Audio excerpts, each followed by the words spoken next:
दर्शकों के लिए देखिए संभल से इस वक्त की एक और बड़ी खबर सामने आ रही है, जहां देखिए एक बड़ा आदेश संभल को लेकर के सामने आया है। संभल के हालात को देखते हुए एक और फैसला लिया गया है। संभल में बाहरी लोगों के आने पर सीधे सीधे रोक लगा दी गई है और 1 दिसंबर तक किसी भी बाहरी के आने पर रोक रहेगी। तो देखिए अपने आप में ये एक कड़ा फैसला माना जा रहा है और ये आपको बड़ी खबर बता रहे किस तरीके से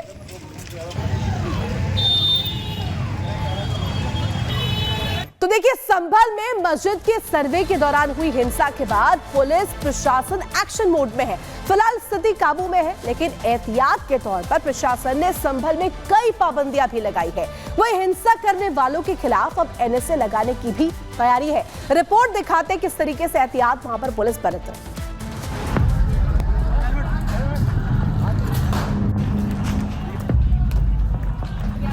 संभल की सड़कों पर पत्थरों का सैलाब।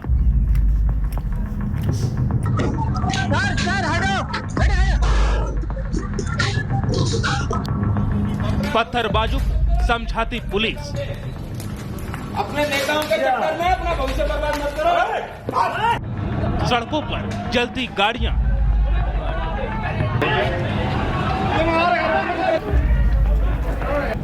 घायल पुलिस वाले।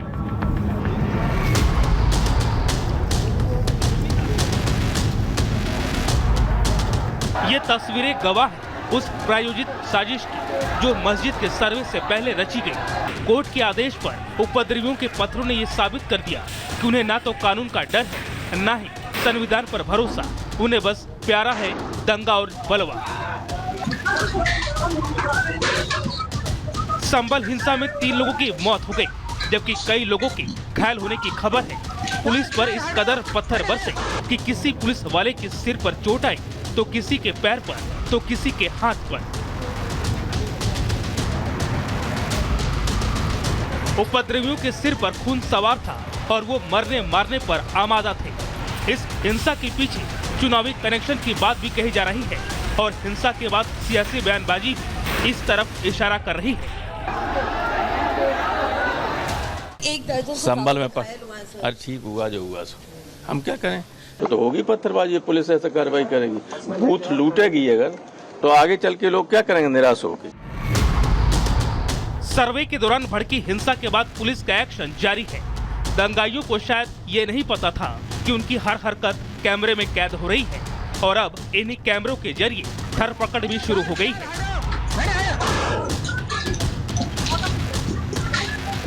अब तक 150 से ज्यादा को हिरासत में लिया जा चुका है। पूरा इलाका छावनी में तब्दील हो चुका है। हिंसा को लेकर मजिस्ट्रेट जांच के आदेश दिए गए। इस मामले में पड़ताल भी की जा रही है। अभी डीएम साहब मजिस्ट्रियल इंक्वायरी भी उसमें करने जा रहे हैं, उसका भी आदेश कर रहे हैं। तो मजिस्ट्रियल इंक्वायरी भी होगी। इसमें किसी भी तरीके की, चाहे जिसने भी उकसावा किया हो, चाहे जो भी आया हो, इनमें से किसी को भी नहीं छोड़ा जाएगा। बहुत स्पष्ट है कि जामा मस्जिद के सामने इकट्ठे होने की कोई आवश्यकता नहीं थी। हिंसा को लेकर पुलिस ने एहतियातन कई कदम उठाए हैं। ड्रोन के जरिए पूरे इलाके की निगरानी, पूरे इलाके में यूपी पुलिस और सेंटर फोर्स की तैनाती, सीसीटीवी के जरिए आरोपियों की पहचान की जा रही है। संभल में 24 घंटे के लिए इंटरनेट बंद किया। 1 दिन के लिए सभी स्कूलों को बंद किया गया। 1 दिसंबर तक संभल में बाहरी लोगों के आने पर बैन। आरोपियों पर एनएसए लगाने की तैयारी।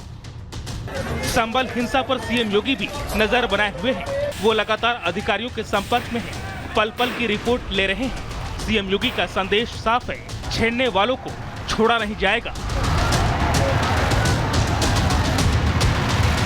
Bureau report, Republic Bharat.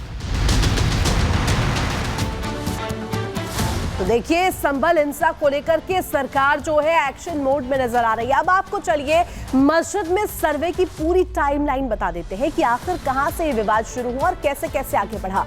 19 नवंबर की बात कर लेते हैं। कोर्ट में सर्वे के लिए याचिका दाखिल की गई। ये हिंदू संगठन द्वारा याचिका दाखिल की गई। 19 नवंबर को ही जामा मस्जिद का 2 घंटे का सर्वे हुआ।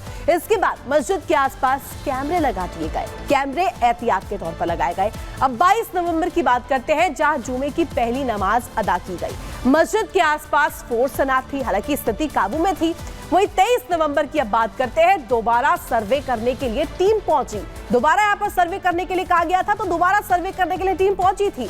पथराव, आगजनी और बवाल इस दौरान होता हुआ नजर आया।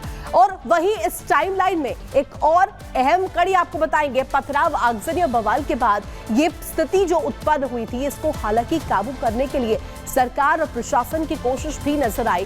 तो देखिए, जिस तरीके से जामा मस्जिद को ये जो विवाद है ये बढ़ता हुआ चला जा रहा है, देखना होगा कि आखिर इस पर किस तरीके से एक्शन लिया जाता है। और एनएसए की बात भी हो रही है कि जो उपद्रवी थे उन पर एनएसए की कार्रवाई होगी। बढ़ेंगे आगे और चलिए अब बात कर लेते हैं महाराष्ट्र की। ये दो चेहरे आपको नजर आ रहे हैं, यही दो चेहरे हैं। और बड़ा सवाल कि हिस्टोरिक विन के बाद देवेंद्र फडणवीस सत्ता की कुर्सी पर काबिज होंगे या एकनाथ शिंदे बरकरार रहने वाले हैं।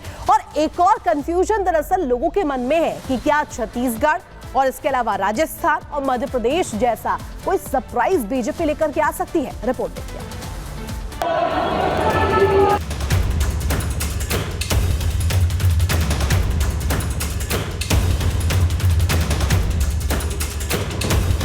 सभी विधायकों ने एक मत से विधायक दल का नेता मुझे चुना, इसलिए मैं उनको बहुत बहुत धन्यवाद देता हूं।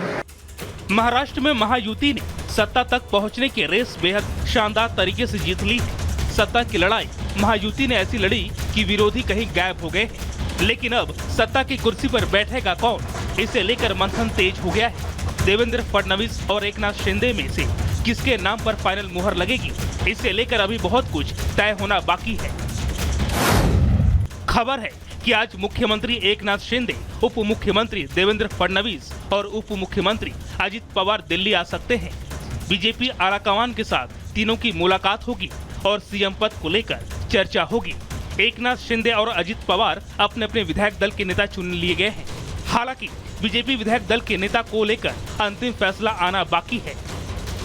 रविवार को जब एकनाथ शिंदे अपने विधायकों और नेताओं से मिलने पहुंचे, तब उनके समर्थकों ने उनका स्वागत कैसे किया, आप भी सुनिए।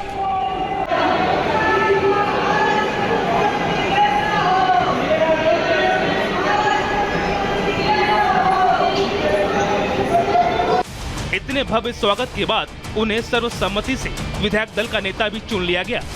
सभी विधायकों की मीटिंग हुई। इस विधायक के मीटिंग में माननीय शिवसेना मुख्य नेता एकनाथ शिंदे साहब को विधायक के मुख्य नेता, गठ नेता नियुक्त किया गया और सभी विधायकों ने उसके लिए सपोर्ट किया। सीएम शिंदे ने इस मौके पर अपने विधायकों का धन्यवाद किया।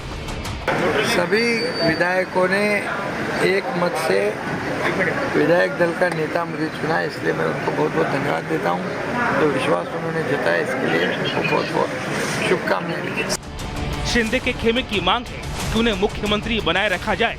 वहीं बीजेपी नेताओं की दृढ़ इच्छा है कि उन्हें प्रतिनिधि देवेंद्र फडणवीस को नई सरकार का प्रभारी बनाया जाए। ऐसे में इस मुद्दे को सुलझाने में बीजेपी आलाकमान का मत सबसे ज्यादा मायने रखता है। अब जहां तक बीजेपी आलाकमान के सीएम चुनने की बात है, तो वहां एमपी, छत्तीसगढ़ और राजस्थान में पार्टी ने चौंकाने वाले फैसले लिए हैं। ऐसे में अब क्या ये माना जाए कि महाराष्ट्र में भी चौंकाने वाला नाम सामने आ सकता है, या फिर देवेंद्र फडणवीस और एकनाथ शिंदे में से कोई इस कुर्सी पर बैठेगा? Bureau report, Republic Bharat.